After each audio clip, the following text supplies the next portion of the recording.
এটি হচ্ছে ওই যে সিদ্ধ বকুল, এই সিদ্ধ বকুলের গাছের তলায় বসে আমাদের হরিদাস ঠাকুর নাম সংকীর্তন করেছিলেন। এই যে হরিদাস শ্রী ঠাকুর এই বকুল গাছের গোড়ায় বসে হরিনাম সংকীর্তন করেছিলেন শ্রী চৈতন্যর সময়ে। তার দেখুন এখনও সেই বকুল গাছের গোড়া কত সুন্দরভাবে সুরক্ষিত করে রাখা হয়েছে। দেখুন এটা হচ্ছে বকুল গাছ। এই বকুল গাছ দেখুন উপরে ময়ূর বসে আছে। এই যে আমাদের শ্রী চৈতন্যদেব দেখুন,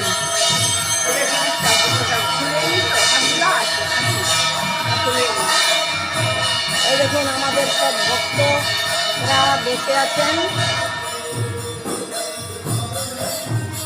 এইটা হচ্ছে বকুল গাছের আসল